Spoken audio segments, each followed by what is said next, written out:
I was completely taken aback when my husband Jonathan unexpectedly suggested that I should move back to my parents' house, even though they were already living with us. His sudden declaration left me stunned, yet he seemed to think he was being entirely rational. He bluntly asked, "Do you have a problem with that?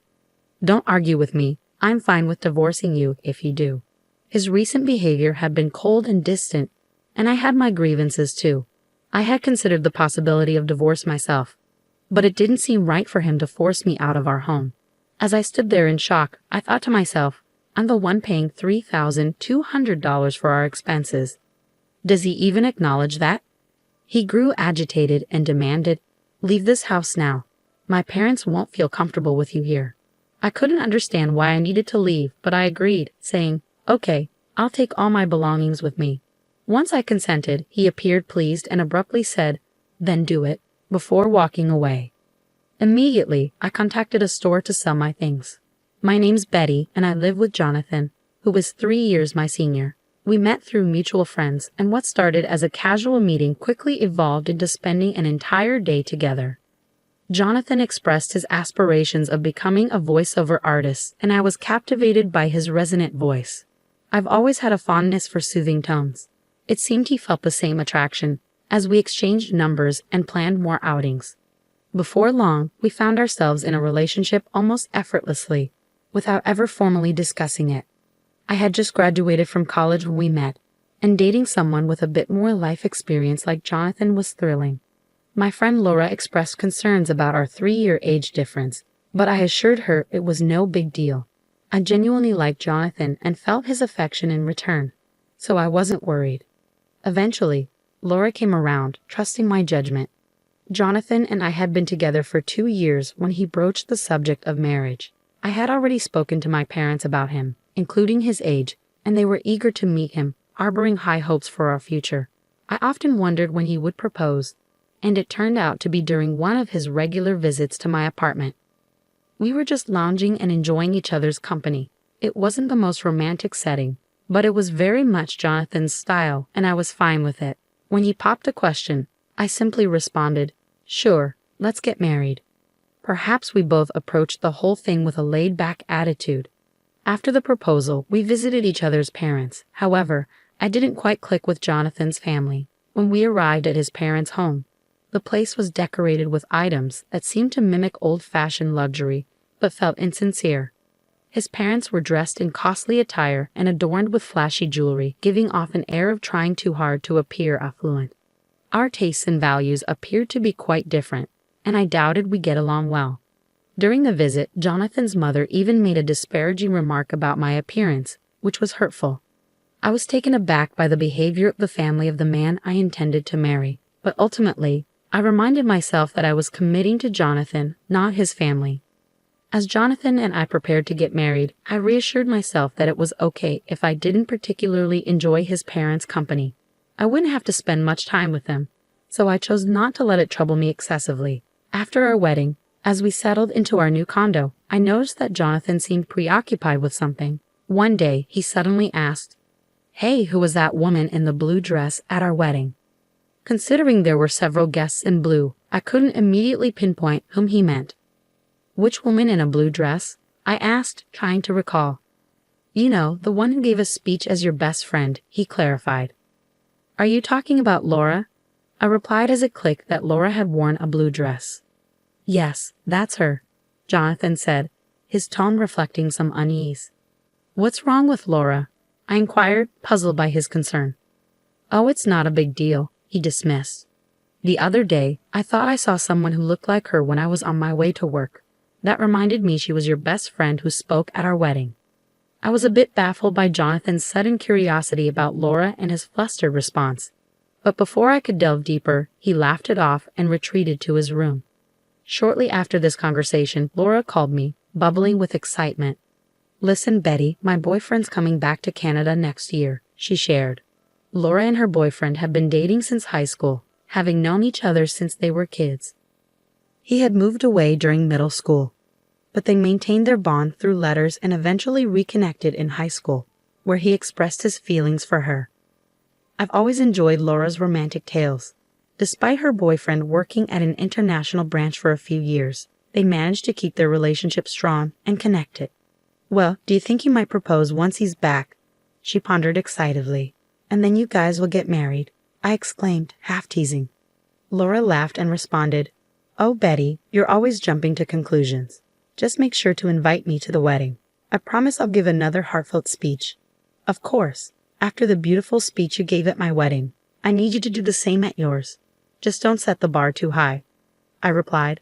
We chuckled together as we sipped our tea, enjoying the ease and trust that flowed through our conversation. We had always been there for each other, ready to listen whenever one of us faced any issue. Around this time, I started noticing changes in Jonathan's routine. He began returning home increasingly late. "Working late again today?" I asked one evening. "Yeah, you think I shouldn't work or something," he retorted. Even after our marriage, Jonathan clung to his dream of becoming a voiceover artist. He was dedicated, juggling part-time jobs to fund his voice artist classes. Unfortunately, all his earnings from these jobs were funneled straight into his training, leaving me to cover all our living expenses. This situation made it difficult for us to save any money together. As time passed, it became clear that Jonathan was not willing to compromise on his aspirations for the sake of our financial stability. My concern grew as he put in excessive hours at his part-time job, which only added to our financial strain. "Hey, haven't you been working too much lately? They shouldn't be making you do so much overtime, even if it's just a part-time job," I mentioned one day. "I told you I'm fine. More money is always better. Just keep your opinions to yourself," he snapped back. By then, Jonathan had become distant, no longer even using my name when we spoke. Since our marriage, Jonathan had begun to address me merely as you, and I had expected him to speak to me with kindness and more frequently. However, his words were often harsh. His once gentle voice had grown rough, and his drinking had increased significantly. At times, his voice even sounded hoarse, which was concerning given that voice artistry demanded a healthy voice. Despite this, he seemed disinterested in discussing his health and increasingly avoided conversations with me. Eventually, he started ignoring me altogether, even when we were in the same room. Amidst these challenging times, Laura called me.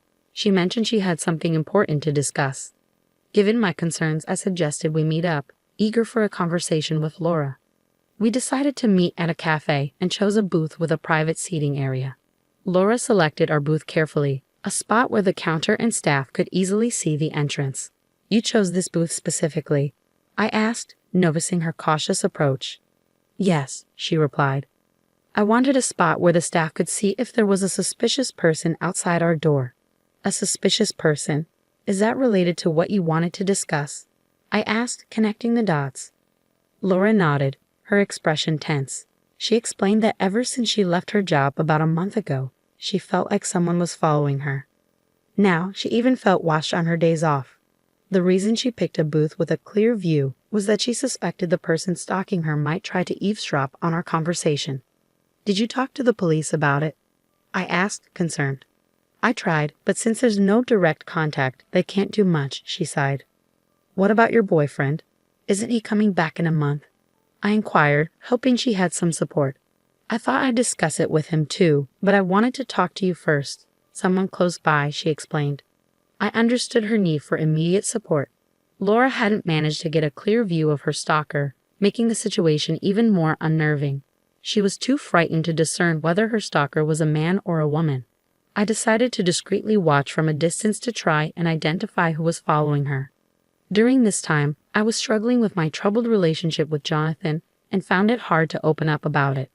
But as I kept an eye on the situation, I made a shocking discovery. The person shadowing Laura was none other than my husband, Jonathan.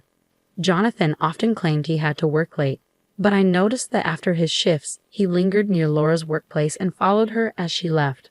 I was stunned to realize that the person causing my best friend such fear was my own husband. Witnessing Jonathan tracking Laura with a creepy, unsettling grin completely changed my perception of the man I had married. The man I had fallen in love with now seemed like a stranger, and the love I thought would last forever turned cold. I knew I had to tell Laura the truth. I urged her to move immediately for her safety, With the help of her colleagues, she arranged for someone to drive her from the underground parking lot directly to her new residence. We took these precautions to ensure her safety as Laura made her escape. Jonathan's frustration intensified when he realized Laura had moved away. Eventually, his pent-up anger erupted. "My parents are going to live here, so you need to go back to your parents' house," he demanded abruptly one day. I was taken aback by his sudden and unreasonable demand. "If you have a problem with that, then I'm fine with divorcing you," he threatened, losing his temper. Though I had my grievances and had even considered divorce before, the reality of our deteriorating relationship hit me hard at that moment. I couldn't believe that Jonathan thought he could just kick me out of our home. After all, I was the one paying $3,200 for our monthly expenses. I wondered if he even remembered that as I gave him a skeptical look, but he just snapped, "Just leave already. My parents can't move in if you're still here." "Why do I have to leave?" "I don't understand at all," I replied, frustration building. Despite my confusion and frustration, I calmly said, "Okay, I'll take everything I bought with me." Seeing me agree, Jonathan impatiently told me to hurry up and walked away. I immediately contacted a local buyback service, and the next day, they arrived at our apartment. At first, Jonathan smirked, thinking I was simply packing to leave. However, his smirk faded into shock as he watched the workers evaluate all our furniture and appliances. Once they finished, except for the items in Jonathan's room, a staff member handed me a quote. "The total value is $299,000, they said. I quickly signed off. "Okay, sell it all." Suddenly, Jonathan snapped back to reality and grabbed my arm. "Why are you selling everything? My parents are going to live here. How can they if there's no furniture?" I shook off his grip and countered, "What do you mean? When we got married, you told me you were broke because you were paying for your acting classes. You asked me to handle the rent, furniture, and living expenses. I never knew you were that broke. I feel deceived. Remember the $3,200 I've been covering every month? From now on, you'll pay that, and with your parents moving in, I bet it'll be even more." Jonathan went pale, realizing the gravity of the situation. He attempted to regain his composure quickly. "You thought talking about money would make me cancel the divorce? Who do you think you are?" "I've already gotten close to a rich lady," he said, striking a pose. I remembered how Jonathan had been following Laura recently. If he considered that getting close, then his perceptions were deeply flawed. Laura, who came from a wealthy family, her grandfather, a businessman, and her father his successor, never flaunted her wealth. She lived just like me and our friends, not judged by her family's wealth. Yet it seemed Jonathan had learned of Laura's background and saw her as a better match, thinking perhaps that wealth made one person preferable over another. This notion infuriated me, but I knew Laura would never be interested in Jonathan. She had been with her high school boyfriend for years, and he was due back in the States soon with plans for them to marry. When I mentioned that Laura felt uneasy because someone had been stalking her daily, Jonathan was taken aback upon hearing that Laura found him creepy and that they weren't close. "I always walked Laura home," he protested. "You're lucky I didn't call the police," I replied sharply. "But I didn't know she had a boyfriend. He's been away. She picked me over someone she doesn't know." Jonathan tried to justify, misunderstanding their relationship. "They've been writing letters since they were kids and talk almost every day. And unlike you, who's only had part-time jobs, her boyfriend is successful. Even her dad likes him," I pointed out. Jonathan looked profoundly sad as I laid out the facts. It was clear that his delusions about forming a relationship with Laura were just that, delusions, and reality was setting in hard. As people arrived to take our belongings, he appeared somewhat relieved. "I guess you're all I've got now. You'll always support my dream of becoming a voiceover artist, won't you?" he asked, trying to seem unfazed. I responded with a steely gaze. "Sorry, I've already begun divorce proceedings. We should communicate through our lawyers from now on," I said coldly. Jonathan, perhaps thinking I still had feelings for him, clung to me. "Don't say that. Haven't we been getting along all this while?" "Getting along? Ever since you discovered my best friend Laura is wealthy, you've become distant and started spending time with her. Right after our wedding, I realized then that I had made a mistake," I continued. Jonathan broke down in tears.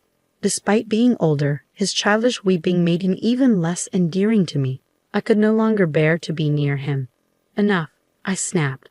I've also informed your Uncle Unla about the divorce. You know he's a tough man. Well, he's decided you'll work for him, which means I can no longer support your voice artist dreams. You barely practice as it is. It might be time to accept reality and stay away from Laura, or I'll call the police." With those final words, I left, determined not to look back. For now, I would stay with my parents, though I considered moving closer to my workplace if I found a suitable place. Meanwhile, Jonathan ended up working for his uncle as predicted. His parents, who had planned to rely on him financially after his marriage to Laura, also moved in with him, all working for the uncle. It seemed that exploiting others was a family trait. I felt relieved to escape that toxic environment. Age wasn't the significant factor, but I vowed to be more cautious in choosing my next partner. On a happier note, after settling things with Jonathan, Laura invited me to her wedding. She introduced me to her long-term boyfriend, and I genuinely wished them happiness.